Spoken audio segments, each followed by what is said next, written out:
2 law weekly criminal, 2018 2 law weekly criminal, 2018 2 law weekly criminal, page 811, Madras High Court, 2018 2 law weekly criminal, page 811, case law பேரு Siluvai Murugan alias Murugan, Siluvai Murugan alias Murugan versus inspector of police Coimbatore, versus inspector of police Coimbatore. இதுல வந்து 326A convict பண்ணிடுவாங்க, 326A convict பண்ணிடுவாங்க. 7 தண்டனை கொடுத்து அந்த தண்டனை வந்து அப்பீல் ஒரு மெட்ராஸ் ஹைகோர்ட்டுக்கு ஜஸ்டிஸ் டிகாராம் ஐயா தான் டீல் பண்ணுவாரு. டிகாராமன் அவர் டீல் பண்ணும்போது என்ன பண்ணுவாருன்னா, இது வந்து 326A வராது, கிரிவேஸ் இல்ல. நான் உங்களுக்கு முதல்ல படிச்சு காமிச்சேன். 326ல ஆசிட் த்ரோ பண்ணி கிரிவேஸ் பண்ணா 326A, ஆசிட் த்ரோ பண்ணி கிரிவேஸ் இல்லைன்னா 326B. இப்ப இந்த கேஸ்ல 326A வரல, 326B தான் வருதுன்னு சொல்லி கோர்ட்ல அஃபென்ஸ் ஆல்டர் பண்ணி தண்டனையை குறைச்சாங்க. இது வந்து கோயம்புத்தூர்ல நடந்த ஆசிட் துறவான கேஸ். இப்ப நான் படிச்சவங்கள்ட்ட உள்ள கேஸ் கோயம்புத்தூர்ல நடந்த ஆசிட் துறவான கேஸ், ஆசிட் துறவான கேஸ். இப்ப அடுத்தது பாருங்க, 327வது பிரிவுக்கு போவோம். 327வது பிரிவு படிக்கிற இந்திய தண்டனை சட்டம், சொத்தை பறிப்பதற்கு அல்லது சட்டமுரணான செயலை செய்ய கட்டாயப்படுத்துவதற்காக தன்னிச்சையாக காயம் விளைவித்தல் பாதிக்கப்பட்டவரிடமிருந்து அல்லது பாதிக்கப்பட்டவரிடம் அக்கறை கொண்ட எந்த ஒரு நபரிடமிருந்தும் சொத்து அல்லது மதிப்பாவனத்தை அச்சுறுத்தி பறிப்பதற்கு பாதிக்கப்பட்டவரை அல்லது அக்கறை கொண்டவரை சட்டத்திற்கு முரணாக அல்லது குற்றமொன்றை புரிய வசதி செய்ய ஏதாவது செயலை செய்தால் கட்டாயப்படுத்துவதற்காக தன்னிச்சையாக காய விளைவிக்கும் எவர் ஒருவரும் 10 ஆண்டு கால அளவிற்கு ஏதாவது ஒரு சிறை தண்டனையுடன் தண்டிக்கப்படுதல் வேண்டும். மேலும் அபராதத்திற்கு உள்ளாக்கவும் செய்யலாம். காயினசபிள், நான் பெயிலபிள், ஃபர்ஸ்ட் கிளாஸ். இது 327. இப்ப அடுத்தது 328, குற்றம் ஒன்றை புரியும் உட்கருத்துடன் நஞ்சு போன்றவற்றால் காயம் விளைவித்தல். இப்ப இதை போலீஸ்காரங்க எதுக்கு பயன்படுத்துவாங்கன்னா, இப்ப 4A என்ன பண்ணணும், சில நீதிபதி என்ன பண்ணுவாங்க, தமிழ்நாடு ப்ரொவிஷன் ஆக்ட்ல செக்ஷன் 32 படி என்ன பண்ணணும், not below the rank of the, Tamil Nadu provision ஆக்ட்ல செக்ஷன் 4A கேஸ் போடணும்னா not below the rank of the inspector தான் அரெஸ்ட் சீசர் பண்ணணும், அரெஸ்ட் சீஸ் பண்ணணும். அது மட்டும் பண்ணாம அங்க சம்பவ இடத்துல அவங்க எடுக்கிற பொருள் எல்லாத்தையும் கோர்ட்டு கொண்டு வரணும். அழிக்கிற பொருள்களை மட்டும், அந்த மது ஊழல்கள், அந்த மது இருந்ததுன்னா அழிச்சிடலாம். அதுல சாம்பிள 2 பாட்டில் எடுத்து, ஒவ்வொரு பாட்டில இருந்து 2 பாட்டில் எடுத்து கோர்ட்டுக்கு அடிச்சு கெமிக்கலுக்கு அனுப்பிக்கணும். கெமிக்கலுக்கு போயிட்டு வந்து மதுன்னு சொல்லி வரணும், அது நஞ்சு கலக்கப்பட்ட மதுன்னு சொல்லி வரணும். இது தமிழ்நாடு ப்ரொவிஷன் ஆக்ட்ல 4A பயன்படுத்தினா, the formalities observed by the police, the inspector must be conducted the right. இப்ப அதே என்ன பண்ணுவாங்க, போலீஸ்ல ஒரு எஸ்ஏ கேஸ் போடணும் அப்படின்னு நினைச்சாருன்னா, பெசச்சாரா வைக்கிறவனை போடணும்னா 328ல புக் பண்ணிடுவார். 328ல எப்படி புக் பண்ணுவாருன்னா பாருங்களேன், ஒருவருக்கு காயம் விளைவிக்கும் உட்கருத்துடன் அல்லது ஒரு குற்றத்தை செய்யும் அல்லது வசதி செய்யும் உட்கருத்துடன் அல்லது அதனால் அவர் இணையமாக காய விளைவிக்க கூட மறைந்து நஞ்சு அல்லது உணவை மழுங்க செய்யும், வெறியூட்டும் அல்லது உடல்நலத்திற்கு கேடு விளைவிக்கும் மருந்து சரக்கை அல்லது வேறு பொருள் எதையாவது எவருக்காவது கொடுப்பவர் அல்லது அவரை உட்கொள்ள செய்பவர் எவரேனும் 10 ஆண்டுகள் வரை சிறை தண்டனை விதித்து அபராதம் விதிக்கலாம். Non bailable, triable by sessions, non bailable, triable by sessions. இப்ப வெறும் கேபிட்டல் ஏவா இருந்ததுன்னா, எவருக்காவது கொடுப்பவர் அல்லது உட்கொள்ள செய்பவர் இருந்தா ரைட். இதுக்கு வந்து ஒரே ஒரு விஷயம் சொல்றேன் கேட்டுங்க, இதுக்கு காயம் விளைவிக்காவிட்டாலும் குற்றம். நல்லா கவனிக்கணும். இது என்னது, காய விளைவிக்கிறதுக்காக நஞ்சு அல்லது உணர்வை மலங்க செய்யும் வெறியூட்டும் அல்லது உடல்நலத்திற்கு கேடு விளைவிக்கும் மருந்து திறக்கை வேறு பொருள் எதையாவது எவருக்காவது கொடுப்பவர் அல்லது அவரை உட்கொள்ள செய்பவர். இப்ப வந்து காயம் இருக்கணுமா? அதுக்கு காயம் இருக்கணுங்கிற அவசியம் இல்லை. இப்ப 324வது பிரிவு 326வது பிரிவுன்னா பார்த்தோம் என்ன பண்ணணும்? 327வது பிரிவு வரைக்கும் பார்த்தப்ப காயம் இருக்கணும். இப்ப 328வது பிரிவுக்கு காயம் இருக்கணுமானா காயம் இருக்கணுங்கிறது இல்ல. கேஸ் லா சொல்ற குறிச்சிங்க. 1993 criminal journal 1993 criminal journal page 3506 page 3506 1993 criminal journal page 3506. Demand வருதாமா? அவனை கூட்டம் 3506 அவனை போ சொல்றீங்க. 3506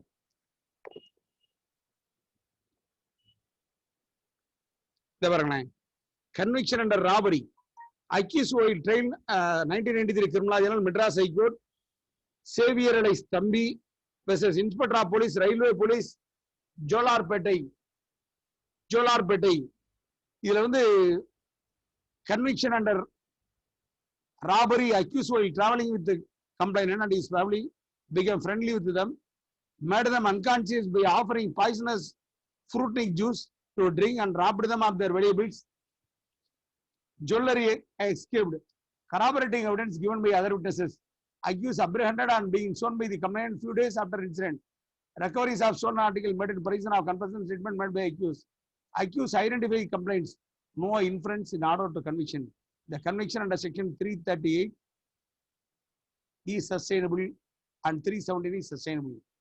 இப்ப இது வந்து ட்ரெயின்ல போயிட்டே இருக்கிறப்ப அந்த ட்ரெயின்ல போயிட்டு இருந்தவருக்கு ஜூஸ்ல பாய்சனஸ் கடந்து கொடுத்தது. இப்ப அடுத்தது 1995 criminal general 95 criminal journal page 502 page 502 page 502 1995 criminal journal page 502 page 502 கேஸ்லா பேரு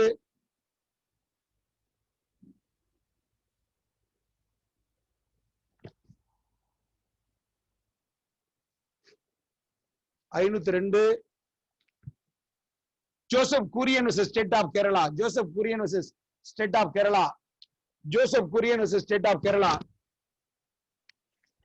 இதுலயும் causing hurt by means of poison, sale of adulterated arak, finding by trial court that accused was not knowing that arak mixed with a small quantity of methyl alcohol 2.64% was likely to cause death or serious bodily injury that is likely to cause death. You cannot some thus accused would also be entitled to acquittal for 328. அதாவது கொடுத்தவன் வேற, அதனால இந்த கேஸ்ல அக்யூஸை link பண்ண முடியல. இந்த கேஸ்ல அக்யூஸை விடுதலை பண்ணாங்க. இப்ப அடுத்தது 329 என்னன்னா பாதிக்கப்பட்டவரிடமிருந்து அக்கறை கொண்ட எந்த நபருக்கும் சொத்து அல்லது மதிப்பான எதையாவது அச்சுறுத்தி பறிப்பதற்கு முதல்ல சொன்ன பாருங்க, அதுலயே இது கிரிவியை சென்று விளைவிக்கிறது. முதல்ல சொன்னது அச்சுறுத்தி பறிக்கிறதுக்கான காயம் விளைவிக்கிறது. இது அச்சுறுத்தி பறிக்கிறதுக்கான கொடுங்காயம் அக்கறை கொண்டவரிடமோ பாதிக்கப்பட்டவரிடமோ அல்லது அவர் யார்கிட்ட அக்கறை கொண்டிருக்காரோ அவங்களுக்கு காயம் விளைவிக்கிறது. இது 327 நான் பெயிலபிள். இதுக்கு கேஸ்லா குறிச்சிங்க. 1990 SEC criminal 1990 SEC criminal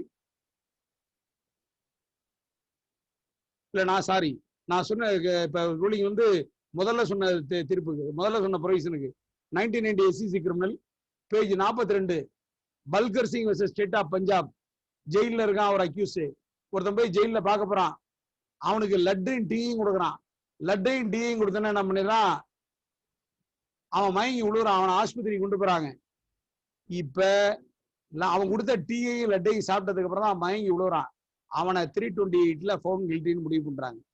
1900 found கில்ட்டின்னு சொல்லி முடிவு பண்றாங்க. இப்ப அடுத்தது பிரிவு 329 கிரிவே செட்டு வைக்கிறது. இப்ப அடுத்தது 330 பாதிக்கப்பட்டவரிடம் இது வந்து நல்லா கவனிங்க.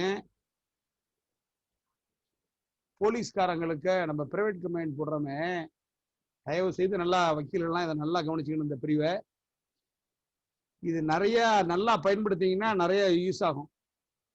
நல்லா பயன்படுத்தினீங்கன்னா நிறைய யூஸ் ஆகும். எப்படி யூஸ் ஆகும்னு சொல்றேன். இப்ப சமீபத்துல ஒரு ஊர்ல போலீஸ்க்கு 2 பேரை கட்டி வச்சு அடிச்சு கொண்டுட்டதாக சிபிஐல வழக்கு நடக்குது. சிபிஐல வழக்கு நடக்குது.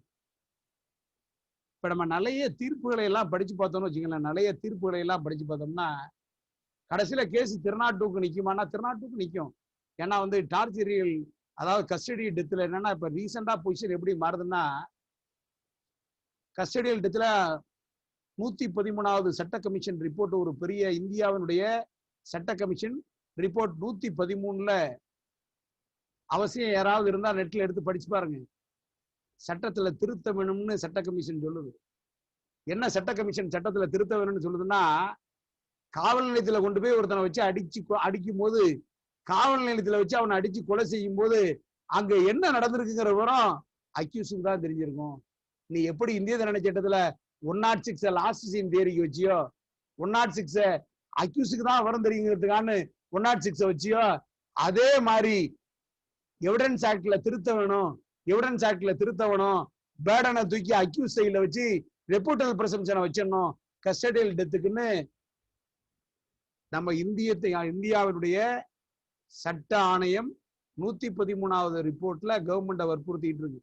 பட் இன்னும் திருத்தங்கள் வரவில்லை. திருத்தங்கள் விரைவில் வரும்னு எதிர்பார்க்கிறோம். திருத்தங்கள் விரைவில் வரும்னு எதிர்பார்க்கிறோம். ஏன் விரைவில் வரும்னு எதிர்பார்க்கிறோம்னா, ஸ்டேஷன்ல வச்சு அடிக்கிறது எதுவும் ஜாட்சி சொல்ல முடியுமா? அங்க இருக்கிற போலீஸ் ஏட்டு யாராவது சொல்லுவாங்களா? ஒருத்தரோட சொல்ல மாட்டாங்க. இதை இந்திய சட்ட ஆணையம் தன்னுடைய 113வது அரசுக்கு தந்த அறிக்கையில கஸ்டடியல் டெத்தை பொறுத்த வரைக்கும் சாட்சி சட்டத்துல திருத்தம் கொண்டு வரணும், சாட்சி சட்டத்துல திருத்தம் கொண்டு வரணும்னு கவர்மெண்ட்டுக்கு ரெக்கமெண்ட் பண்ணிருக்கு. திருத்தம் வரும்னு நம்ம ஆவலுடன் எதிர்பார்ப்போம். இப்ப பிரிவு 330 என்ன சொல்லுதுன்னு படிக்கிறோம் கேட்டுங்க. இந்திய தண்டனை சட்டம் பிரிவு 330, 391, 331 என்ன சொல்லுதுன்னு படிக்கிறோம் கேட்டுங்க. பாதிக்கப்பட்டவரிடம் அல்லது பாதிக்கப்பட்டவரிடம் அக்கறை கொண்டவரிடம் ஒரு குற்றத்தை அல்லது ஒரு தீய நடத்தையை கண்டுபிடிக்க செல்லும் ஏதாவது ஒரு குற்ற ஏற்புரை அல்லது ஏதாவது ஒரு தகவலை அச்சுறுத்தி பெறுவதற்காக அல்லது பாதிக்கப்பட்டவரிடம் அக்கறை கொண்டவரிடம் சொத்து அல்லது மதிப்பாவணம் எதையாவது திரும்ப பெறுவதற்காக அல்லது திரும்ப பெறச் செய்வதற்காக அல்லது ஏதாவது ஒரு பாத்தியதை அல்லது கோரிக்கையை நிறைவேற்றுவதற்காக ஏதாவது ஒரு சொத்தை அல்லது மதிப்பாவணத்தை திரும்ப பெறுவதற்காக இட்டு செல்லும் ஒரு தகவலை அளிப்பதற்காக கட்டாயப்படுத்தும் நோக்குடன் எவரையாவது தன்னிச்சையாக காயம் ஏற்படுத்தும் எவர் ஒருவரும் 7 ஆண்டுகள் வரையில் தண்டிக்கப்படுதல் வேண்டும். நல்லா கவனிக்கணும். சிம்பிள் இன்ஜுரிக்கு 323 என்ன சொல்லுது? 1 year. காசிங் சிம்பிள் இன்ஜுரிக்கு 323 என்ன சொல்லுது? 1 year.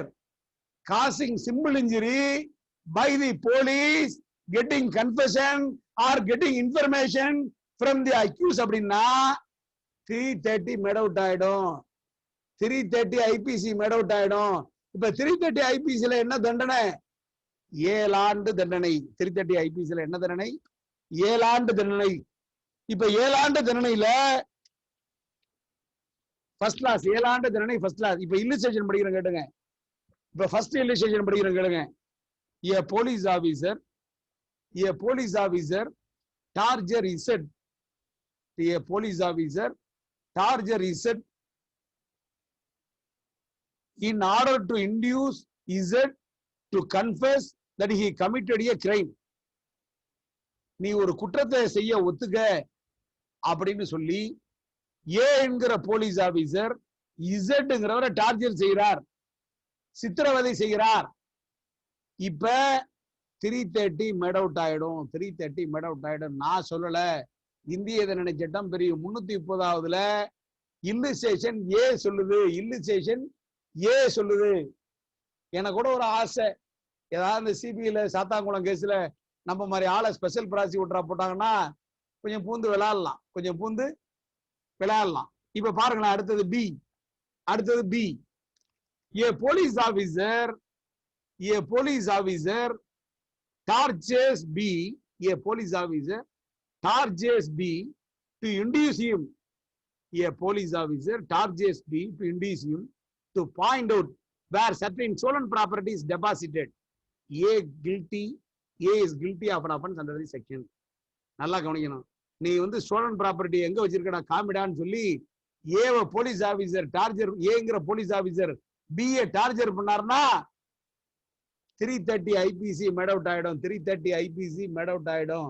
அடுத்தது பாருங்களேன், a revenue officer target Z in order to compel him to pay certain arrears of revenue due from Z. அதாவது ஒரு ரெவன்யூ ஆபீசர், ஏங்கிற ரெவன்யூ ஆபீசர் Z வந்து அவனுடைய ரெவன்யூ வரியை கட்டுறான்னு அவனை டார்ச்சர் பண்ணாருன்னா 330 அட்ராக்ட் ஆயிடும். ஏ ஜமீன்தார் டார்ச்சர்ஸ் எ ரைட், அவன்கிட்ட இருக்கிற குடியானவனை அவனோட நிலத்துக்கான ரெண்ட குடுறான்னு சொல்லி டார்ச்சர் பண்ணாருன்னா 330 மேட் அவுட் ஆயிடும். இது எல்லாத்தையும் விட உங்களுக்கு 331 படிச்சு காமிக்கிறேன், நல்லா கேட்டுங்க. Sathankulam case triable by court of session, அது திருநாட்டுவா இருந்தாலும் இல்லாட்டாலும் கிரீவியஸ் செஞ்சிருக்கேன். Voluntarily causing grievous hurt to extort confession or to compel restriction of property. whoever violently causes grievous hurt for the purpose of extorting from the sufferer or from any person interested in the sufferer any confession or any information which may lead to the detection of an offense or misconduct, or for the purpose of concerning the sufferer or any person interested in the sufferer to restore, cause the restoration of any property or valuable security, or satisfy any claim or demand, or to give information which may lead to the restoration of any property or valuable security, shall be punished with imprisonment either at discretion of a day which may extend to 10 years, and also shall liable to be fined. Trial by sessions non-bailable, trial by sessions non-bailable. இப்ப கேஸ்லானா சொல்ற குறிச்சிங்க. இந்த கேஸ்லானா உங்களுக்கு against police officer appear ஆவரா இந்த மாதிரி செக்ஷன்ல நீங்க வாதிடும் போது உங்களுக்கு தேவைப்படும். குறிச்சிங்க 2009 3 SCC criminal page 996 2009 3 SCC criminal page 996 இதை வச்சு அடுத்தது 1992 criminal journal 1992 criminal journal page 3243 1992 criminal journal page 3243 page 3243 கேஸ்லா பேரு Samkanth versus state of Maharashtra. Samkanth versus state of Maharashtra. இந்த தீர்ப்பை தந்தது Samkanth versus state of Maharashtra. இந்த தீர்ப்பை தந்தது யாருன்னா மரியாதைக்குரிய ரத்னவேல் பாண்டியன். சாமியாராக இருந்தாலும் சாதுவாக இருந்தாலும் நொடிப்பு நிலையராக இருந்தாலும் மனைவியை கணவன் காப்பாற்ற வேண்டியதும் குழந்தைகளை தந்தை காப்பாற்ற வேண்டியதும் அறக்கடமை என தீர்ப்பு எழுதிய ரத்னவேல் பாண்டியன். பூட்டை போய் தொட்டாலே போலீஸ்காரன் 41 போட்ட நிலைமையை மாற்றி ஏழுமலை வெர்சஸ் ஸ்டேட்டை சென்னை உயர்நீதிமன்றத்தில் தீர்ப்பை தந்த ரத்னவேல் பாண்டியன் ஐயா. குறுக்கு விசாரணை என்பது ஆசிட் டெஸ்ட் என்று சொன்ன ரத்னவேல் பாண்டியன் ஐயா அவர் கொடுத்த தீர்ப்பு இந்த தீர்ப்பு. இந்த தீர்ப்புல சொல்றாரு பாருங்க, 313 offense proof of accused investigation officer and his assistant having reliable information entertaining suspicion about 2 persons in case of theft, suspect subjected to ill treatment, to extort confession to information leading to detection of stolen properties, accused police officer guilty of offense under section 330. அடுத்தது பாருங்க 1995. இப்ப நான் உங்கள்ட்ட சொன்ன பாருங்க 113ல 113வது சட்ட commission கவர்மெண்ட வற்புறுத்துதுன்னு சொல்லி 1995 SCC criminal பக்கம் 715 1995 SCC கிரிமினல் பக்கம் 715 2715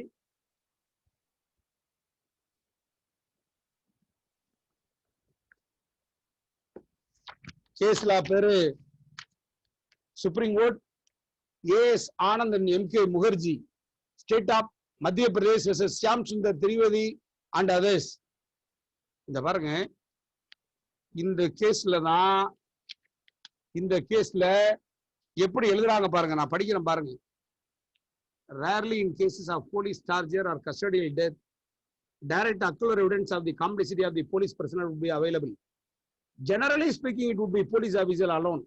who can only explain the circumstances in which a person in their custody had died. Bound as they are by the ties of the brotherhood, it is not unknown that the police personnel prefer to remain silent and more often than not even pervert the truth to save their colleagues. And the present case is an illustration how to one after the other police witness ignorance about the whole matter. They by ignoring the ground realities. இதெல்லாம் சொல்லிட்டு சொல்லும் போது என்ன சொல்றாங்கன்னா, charges in police custody which led or on the increase receive encouragement by the straight unrealistic approach of the courts, because in the relief in the mind of the police that no harm would come to them and reinforces the belief in the mind of the police that no harm would come to them if our prisoners dies in the lockup, because there would hardly be any evidence available to the prosecution to directly implicate them in the charge. The court must not lose sight of the fact that the death in police custody is perhaps one of the worst kind of crimes in civilized society, governed by the rule of law and possess a serious threat in ordinarily civilized society. Torture in custody flouts the basic rights of the citizen recognized by the Indian Constitution. He is an affront to the right of the citizen recognized by the Indian Constitution. It is an affront to the human dignity, police excess, and maltreatment of the under-trial prisoners of suspects. The image any civilized nation encourages men in khaki to consider themselves to above the law and sometimes even become law and themselves னு சொல்லிட்டு இதுல discuss பண்ணும்போது தான் சொல்றாங்க, அந்த 113 law commission ரிப்போர்ட்டை சொல்லி appropriate changes the law not only get the custodial crime but also see the custodial crime does not unpunish. The court also required to have a change in their outlook and attitude, particularly in case of involved in custody crimes சொல்லி தன்னுடைய ஆழ்ந்த வருத்தத்தை இந்திய உச்ச நீதிமன்றம் இந்த மாதிரி custody கேஸ்ல போலீஸ்காரன் தான் சாட்சியா கோர்ட் செஷன்ல இருப்பான், ஒருத்தங்க கூட போலீஸ்காரங்க தன்னுடைய சம்பவத்தை சொல்ல மாட்டாங்க. இது மாதிரி கேஸ்லாம் டீல் பண்ணும்போது நம்முடைய சட்ட கமிஷன் சொன்ன 113வது சொல்ல திருத்த வேணுங்கிறதையும் கருத்தில் கொள்ளணும் அப்படின்னு சொல்லி வழிகாட்டுதல் கொடுத்திருக்கிறாங்க. இப்ப நான் அதை எதுக்கான்னு சொல்றேன்னா, 2003 எஸ்சிசி கிரிமினல் பக்கம் 19-18, 2003 எஸ்சிசி கிரிமினல் பக்கம் 19-18 இந்த கேஸ்ல அப்ப இது இந்திய உச்ச அப்ப சொல்லிட்டு வர தீர்ப்பு எல்லாமே இந்திய உச்ச நீதிமன்றத்துடைய தீர்ப்பு தான் அவங்களுடைய பார்வைக்கு கொண்டு வருகிற போலீஸ் கஸ்டடியில. இது ஜஸ்டிஸ் துரைசாமி ராஜி அண்ட் அர்ஜித் பஷ்யாத் 2 பேரும் சொன்னது. Shahila Abdul Gafar Khan versus Shahila Abdul Gafar Khan versus Vasant Ranganath Thable and another. இந்த கேஸும் போலீஸ் கஸ்டடி கேஸ் தான் இருக்கேன். இதுல செக்ஷன் 54 சிஆர்பிசி சொல்லி ரைட் ஆஃப் அரஸ்டட் பர்சன்னா என்ன, இந்த மாதிரி போலீஸ்காரங்க பண்ற டார்ச்சர்ல எத்தனை பேர் இருக்கு, இதெல்லாம் டிஸ்கஸ் பண்ணிட்டு இதுல நிறைய ரிஃபார்ம்ஸ் வேணும், சீரியஸா அதை வியூ பண்ணணும்னா சொல்லியிருப்பாங்க. 331ல சீரியஸா எல்லாம் வியூ பண்ணணும்னு சொல்லியிருப்பாங்க. இதெல்லாம் நான் எதுக்கான்னு சொல்றேன்னா, நம்ம 331 ஐபிசில பல 100 ஆண்டுகளுக்கு முன்பே மெக்கலா எழுதும் போதே போலீஸ் கஸ்டடியில கன்ஃபெஷனுக்கான டார்ச்சர் பண்ணக்கூடாது. நல்லா கேட்கணும், கன்ஃபெஷனுக்கான டார்ச்சர் பண்ணக்கூடாது, ஸ்டோலன் பிராட்டியை காமிக்கணும்னு இன்ஃபர்மேஷனுக்கான டார்ச்சர் பண்ணக்கூடாது. அதனாலதான் சாட்சி சட்டம் பிரிவு 24ல போலீஸ் கஸ்டடியில கொடுக்குற வாக்குமூலங்கள், ஒப்புதல் வாக்குமூலங்கள் செல்லாதுன்னு வச்சான், எக்ஸப்ட் லீடிங் டு ரெக்கவரி. அங்க கூட வார்த்தையை என்ன போட்டான், சாட்சி சட்டத்தான் டிஸ்டிங்லிங்ல வார்த்தையை போட்டாப்புல, கரெக்ட்லி, அன்மிஸ்டேக்கபிளி, வெரி கரெக்ட்லிங்கிற வார்த்தையை போட்டாப்புல.